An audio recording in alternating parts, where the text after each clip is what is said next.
Bonjour à tous. Un jour, des étudiants sont rentrés en audience chez le rabbi et lui ont demandé, entre autres, « On a entendu que vous avez des capacités pour faire un miracle.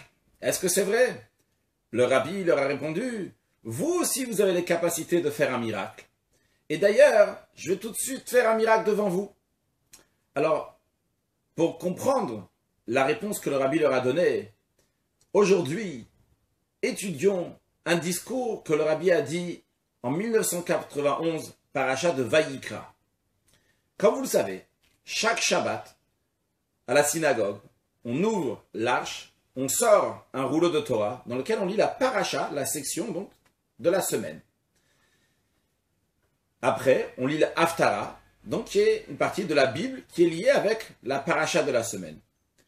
Des fois, on sort deux rouleaux. Par exemple, lors de la fête, dans le premier rouleau, on va lire quelque chose qui est lié avec la fête. Et dans le deuxième rouleau, les sacrifices qu'on offrait lorsqu'il y avait le temple, lors de la fête. Mais, une fois par an, quoi qu'il arrive, on sort 3 livres de Torah. C'est quand? C'est à Simchat Torah. C'est dans le mois de Tishri, dans le mois dans lequel il y a eu le jour du grand pardon, la fête des cabanes, et à la suite de ça, on se réjouit pour la conclusion de la Torah. On sort 3 rouleaux. Dans le premier, on va lire la conclusion du livre de la Torah, des livres de Torah. Puis, dans le troisième, on va lire les sacrifices qu'on offrait ce jour-là. Et dans le deuxième, on va lire le début de la Torah. Puisqu'on ne peut pas conclure la Torah sans la recommencer, donc il est coutume de rajouter aussi le deuxième livre dans lequel on lit Bereshit bara Elohim, au commencement, Dieu créa le ciel et la terre. Après, dans l'année, ça arrive de temps en temps, rarement, des fois des occasions où on sort 3 livres de Torah. Ce Shabbat, on va sortir 3 rouleaux.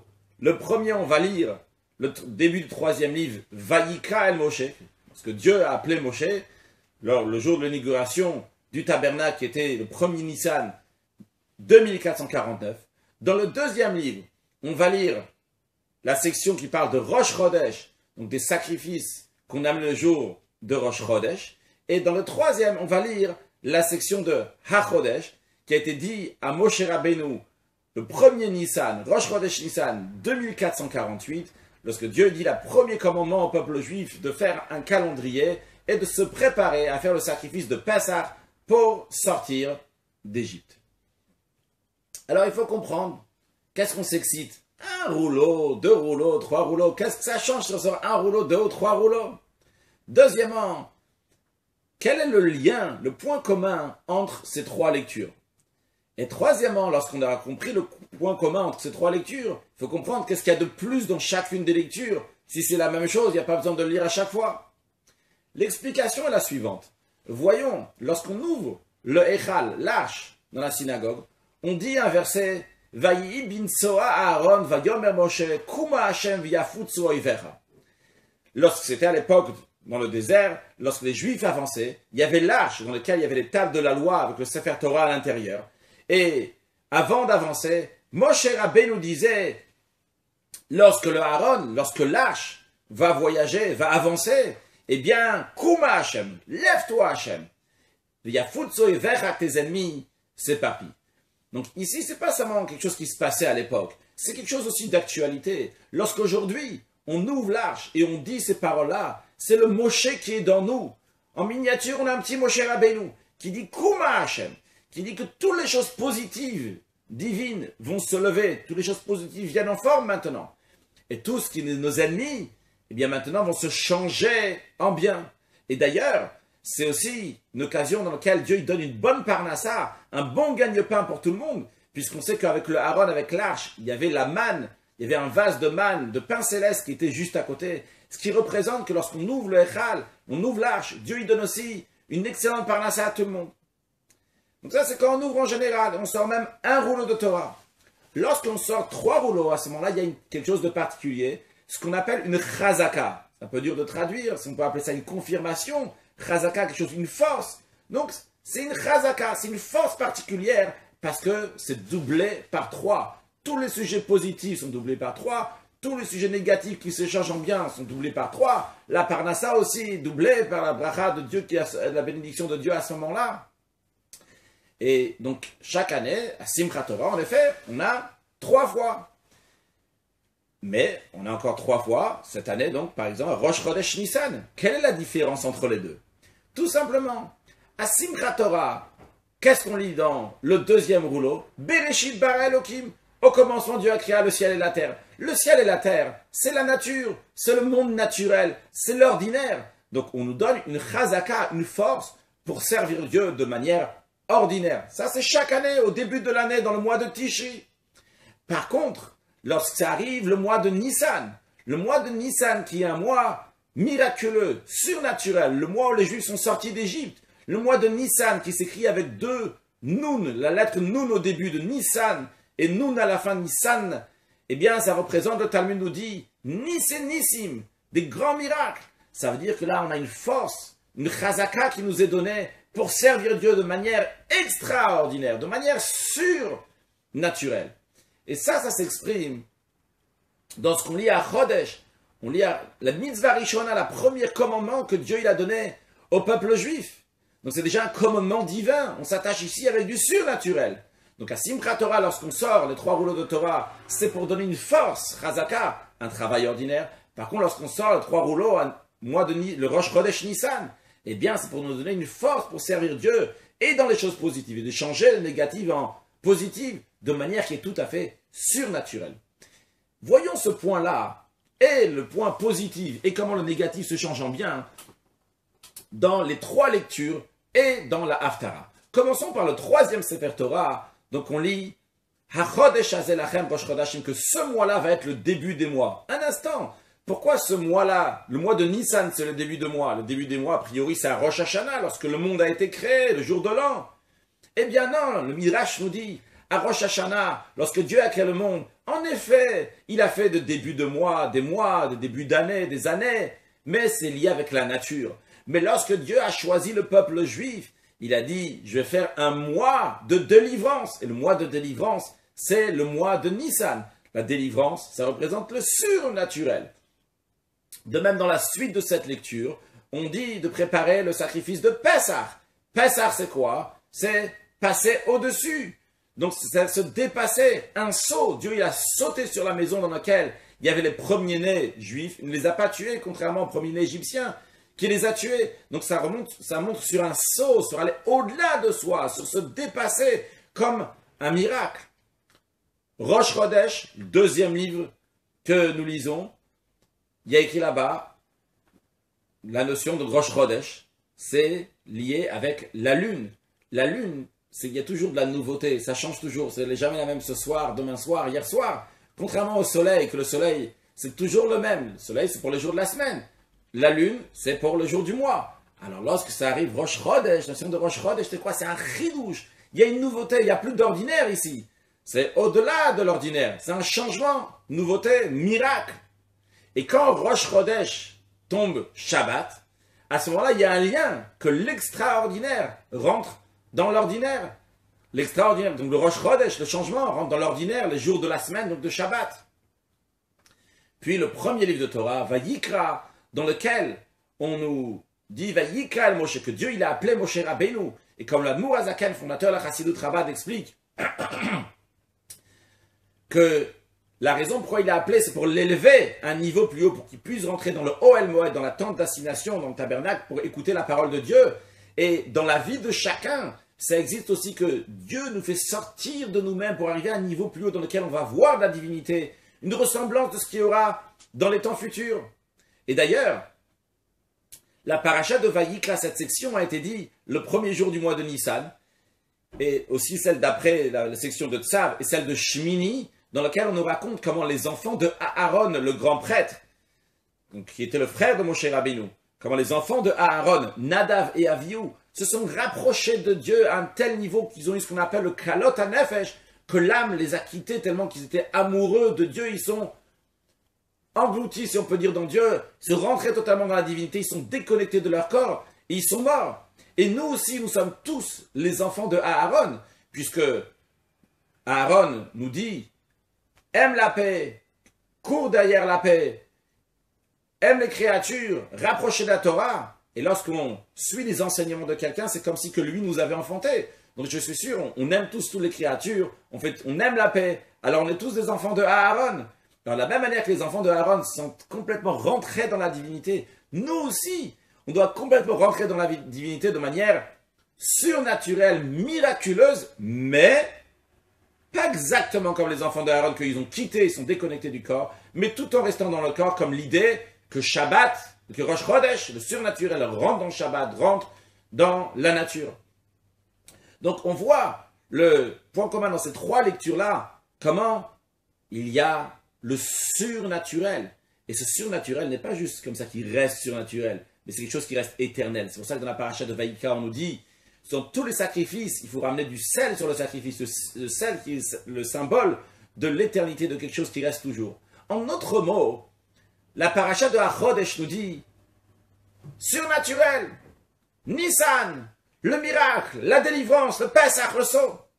Après, le deuxième de Rosh Chodesh nous dit, c'est bien le miracle, c'est bien le sceau, mais ça doit rentrer dans la vie de tous les jours, ça doit rentrer dans le Shabbat, dans la notion du soleil, dans la nature, dans ce monde-là. Et la paracha de Vaïkra vient nous rajouter, nous dit, attention, c'est pas juste pour de temps en temps, mais ça doit rester quelque chose qui est éternel, comme le sel. Et d'ailleurs, cette force qu'on prend lorsque Rosh Chodesh Nissan tombe Shabbat, c'est pour ce Shabbat-là, mais c'est aussi pour tout le reste de l'année, même pour les autres années dans lesquelles on ne va pas lire Rosh Chodesh Nissan le jour de Shabbat. Cette notion de surnaturel et miraculeuse, on la retrouve aussi dans la Haftara, qui nous parle du Nassi, du chef du peuple juif, du Mashiach, qui va offrir des sacrifices pour pardonner le peuple juif. Et ça va se passer lors de l'inauguration du troisième temple, ça sera Rosh Chodesh Nissan, comme ça le prophète Yecheskel nous dit, et qui conclut avec les mots Olat Tamid, que c'est un holocauste perpétueux qui reste toujours. Alors l'idée c'est quoi? C'est que le Nassi, c'est un langage de Nessiut en hébreu qui veut dire de s'élever, qui est au-delà de tout, l'idée du miracle, du surnaturel. Mais encore une fois, d'un autre côté, on te dit, Chukat Olam, Olat Tamid, ça doit venir dans quelque chose qui est éternel et concret. Donc on a vu ici comment dans les trois parachiotes et dans la Haftara, on retrouve la notion du surnaturel. On a vu donc le point commun entre les trois. On a vu aussi la particularité qu'il y a dans chacune d'eux. Donc la première, elle nous dit que la troisième, si on veut, la troisième nous dit qu'il faut être surnaturel, la deuxième nous dit que ça doit rentrer dans la nature, et la première nous dit que ça doit rester éternel. Et on a vu aussi la particularité de sortir trois Sefer Torah, de donne une chazaka, que ça nous donne une force. Et ça nous donne une force dans le Kuma Hashem, dans le positif, dans quoi faire dans le surnaturel. Voyons maintenant comment ça nous donne une force, une chazaka, dans le Viyafutsu Oivera, lorsqu'il faut éparpiller les ennemis, pas juste les éparpiller, mais qui vont changer en bien. Une fois que tout est bien, il faut prendre le mal et le changer en bien. Il ne faut pas exterminer le mal, ce serait dommage. Il faut le prendre et le changer en bien. Alors voyons, dans la troisième livre, HaChodesh Hazelachem, on nous dit, à la fin de la section, qu'il faut manger de la matzah, bechol moshvotechem. Partout où vous habitez, vous allez manger de la matzah. Tout le monde sait que le chametz, qui est le levain, représente l'orgueil, représente le mal, le yetzer hara, le mauvais penchant. Contrairement à la matzah, l'annulation, la soumission à Dieu, qui représente le bien, le yetzer tov. Justement, on nous parle qu'il n'y aura plus de mal. Bechol moshvotechem, dans tous les endroits, il n'y a que de la matzah, il n'y a que du positif. Le mal s'est changé en bien. Puis, dans le deuxième Sefer Torah, celui de Rosh Chodesh, il y a écrit quelque chose de très curieux, qu'il faut amener un khatat, un sacrifice expiatoire, la Hachem pour Dieu. Et en effet, nos sages expliquent que Dieu demande qu'on amène un sacrifice expiatoire pour le pardonner. Pardonner de quoi? Comme c'est Rosh Chodesh. Et Rosh Chodesh, c'est lié avec la lune, le cycle lunaire. Et Dieu a diminué la lune. Au début de la création, la lune était aussi forte que le soleil. Dieu l'a diminué. Alors Dieu dit, amenez un sacrifice pour moi, pour me pardonner, que j'ai diminué la lune. À cause que Dieu a diminué la lumière de la lune, ça fait des conséquences aussi spirituelles. Ça a diminué la lumière divine, ce qui a fait que Adam Arishon, le premier être humain, a pu fauter. Puis après, d'autres aussi ont pu fauter. Donc Dieu demande d'amener un sacrifice pour une kapara, pour un pardon. Et on sait que le pardon, au top du niveau, c'est quand? C'est lorsque les fautes volontaires vont devenir comme des mitzvot, comme des choses positives qu'on a fait. Donc on voit comment on change ici le négatif et qui doit venir positif. Et cette même idée, on la retrouve aussi dans le premier livre, dans le premier rouleau, dans Vayikra, qu'au début on nous dit de la paracha Vayikra, Dieu il appelait Moshe, comme le commentaire de Rashi dit, c'est Lachon Chiba, c'est une affection. Il Et à la fin de la paracha, on nous parle quelqu'un qui a fauté et qui doit amener un sacrifice. Et les derniers mots, c'est les hashmaba, pour quelqu'un qui a fait une faute. Comment on peut lier le début, la chanriba, une affection avec la faute? Mais justement, la réponse est là. Puisque Dieu, il a une affection pour Moshe Rabbeinu. Il a une affection pour chacun de nous. Il te dit, même quand tu as fauté, je te donne la possibilité de changer, de le changer, que du négatif, ça va devenir du positif, ça va devenir la chanriba, une affection que je t'aime encore plus, même après la faute que tu as fait. Et cette idée de khatat, d'expiation, on la retrouve aussi dans la Haftara, le Nasi, le Melech HaMashiach, le roi Mashiach, va amener un sacrifice expiatoire pour pardonner le peuple juif. Et ça, donc, ça s'exprime encore une fois dans Vayikra, avec le sel, que le sel, c'est changer le goût de quelque chose qui n'était pas bon, qui va devenir bon. Donc on a vu aussi comment le Viafutsoyvera, comment éloigner le mal et le changer, pas seulement éloigner le mal, changer le mal en positif. On le retrouve aussi bien dans la paracha de Chodesh, parce qu'il n'y a que de la matzah, il n'y a que du Yetzer Tov, du bon penchant. Il y a dans Rosh Chodesh, parce que Dieu il dit d'amener un sacrifice expiatoire, donc c'est changer la faute qui va devenir aussi une mitzvah. La même idée aussi dans la paracha de Vayikra, dans laquelle on parle les hashmaba, donc une faute, mais qui est changée positivement grâce au sacrifice, et le sel aussi qui change quelque chose qui n'est pas bon, qui va devenir bon. Et dans la Haftara, la même idée, puisque le Melech HaMashiach, le roi Mashiach, va amener un khatat, un sacrifice expiatoire pour le peuple juif. Basé sur tout cela, on va comprendre aussi une discussion qu'il y a entre les sages et Rashbag. Les sages disent que 30 jours avant la fête, il faut se préparer en étudiant les lois de la fête. Rashbag dit, 2 semaines avant, on se prépare pour étudier les choses de la fête, les lois de la fête. Alors en général, lorsqu'il y a deux opinions, les deux opinions sont juste spirituellement, mais concrètement, on peut faire seulement d'après une. Mais en vérité, ici, on peut faire d'après les deux. Comment ça? 30 jours avant la fête, on commence à étudier les lois de la fête. Mais lorsque ça arrive 2 semaines avant, ça arrive Rosh Chodesh Nissan, puisque Rosh Chodesh Nissan c'est un mois de Géoula, de délivrance, c'est un mois de surnaturel. Eh bien à ce moment-là, c'est à notre tour de sortir de notre nature, d'aller au-delà de nous, de se dépasser, d'étudier encore beaucoup plus que ce qu'on avait fait jusqu'à présent. Jusqu'à présent, on s'est comporté de manière naturelle, de manière ordinaire. Ça arrive Rosh Chodesh Nissan. On te dit, fais comme Rashbag aussi. Commence à étudier maintenant. C'est vrai que tu as commencé déjà 30 jours avant. Mais 2 semaines avant, ça va être différent. 30 jours avant, tu as commencé à étudier de manière ordinaire. Mais 2 semaines avant, tu as commencé à étudier de manière extraordinaire. Et de la même manière, c'est pour étudier les lois de Pessah. De la même manière aussi, en ce qui concerne donner aux nécessiteuses qui ont besoin pour la fête de Pessah. On commence déjà 30 jours avant pour donner. Et commencer à donner avec largesse.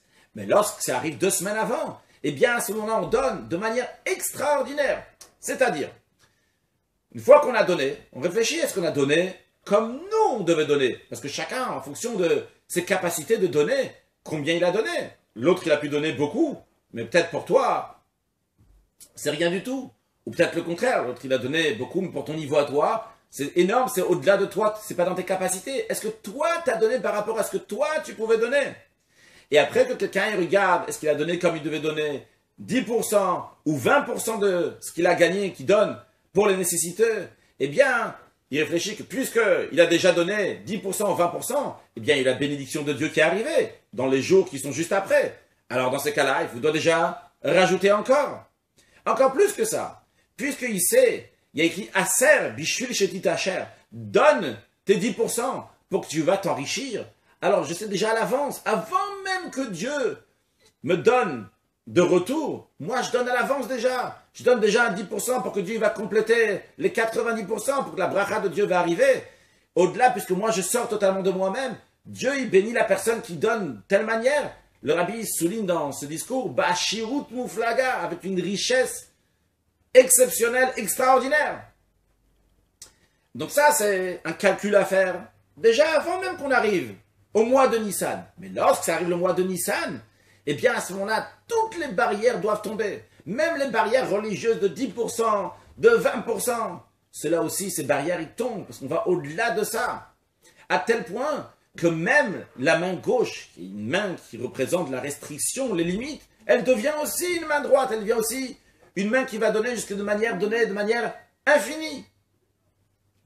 Donc on comprend qu'on commence 30 jours avant, et que lorsque ça arrive 15 jours avant, eh bien à ce moment-là, on rajoute encore plus. Et cette idée, elle est liée aussi avec le sacrifice qui a été offert le 1er Nissan 2449. C'était environ un an après la sortie d'Égypte, lorsque les Juifs ont fait l'inauguration du tabernacle. Et pendant les 12 jours du 1er Nissan jusqu'au 12 Nissan, les 12 chefs des 12 tribus ont offert des sacrifices chaque jour. Et le premier jour du mois de Nissan, celui qui a offert le sacrifice, c'était le chef de la tribu de Yehuda. Et il s'appelle Narshon ben Aminadav. Narshon, fils de Aminadav. Pourquoi il était appelé Narshon? Nos sages disent parce qu'il est rentré dans le Narshol Shebayam. Il y avait un tourbillon, il y avait des vagues dans la mer. Et c'est lui qui a sauté dans la mer, ce qui a fait que la mer s'est ouverte. Et à la suite de ça, il y a eu l'ouverture de la mer Rouge. Il a eu le courage, il a eu le Messirut Nefesh, le don de soi. Il s'est dépassé totalement. C'est lié avec le mois de Nissan. Et lui, ce Narshona, il a su se dépasser, sortir de ses barrières. Ce qu'on appelle le Bechol Meodecha, c'est-à-dire, on lit dans le schéma tous les jours, le matin et le soir, il faut servir, tu vas aimer Dieu de tout cœur, de toute âme, et avec Bechol Meodecha, qui veut dire de tout ton pouvoir. Et tout ton pouvoir, c'est quoi? C'est Messirut Nefesh, c'est le don de soi. Mais nos sages expliquent, c'est quoi Bechol Meodecha? C'est quoi le don de soi, de tout ton pouvoir? C'est avec tout ton argent. Donc c'est l'idée de donner la tzedaka à partir de Rosh Chodesh Nissan, de manière qui est tout à fait au-delà de ce qu'on a fait jusqu'à présent. Et en plus, comme il s'appelle aussi Narshon, parce qu'il a sauté dans le Narshon Shebayam, il a sauté dans le tourbillon de la mer.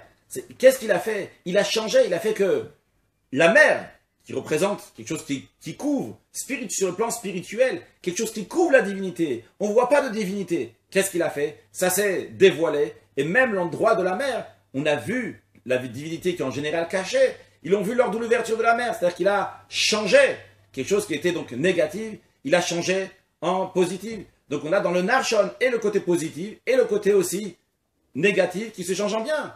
Et de même, dans le nom de son père, il s'appelle Narshon, fils de Aminadav. Nadav, c'est le langage de Nedava en hébreu qui veut dire un don. Donc il représente l'idée de donner, et un don qui est avec bon cœur, donc c'est le côté positif de donner.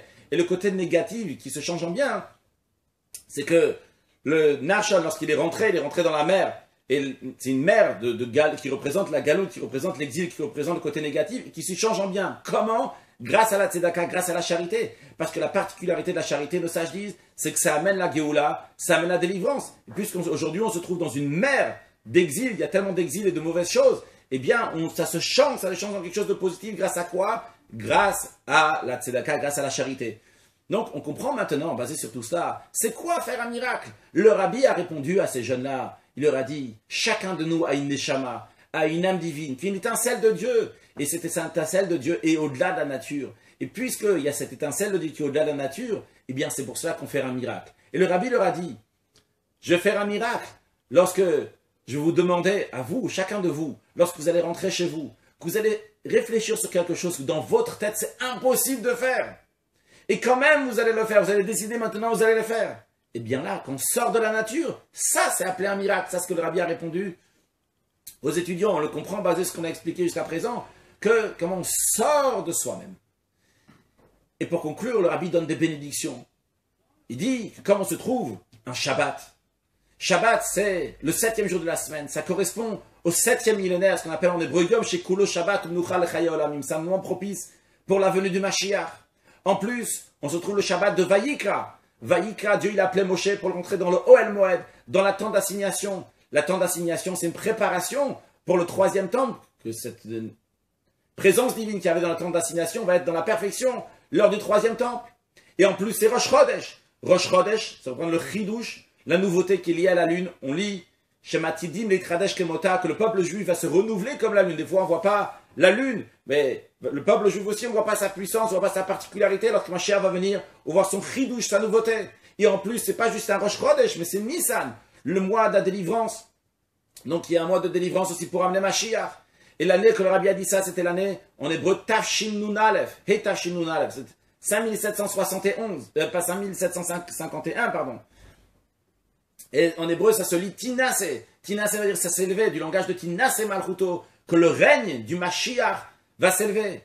Et les initiales de Hey Tafshin Nun Aleph, c'est Hayot Te'eshnat Niflot Arenu, que Dieu va montrer des merveilles.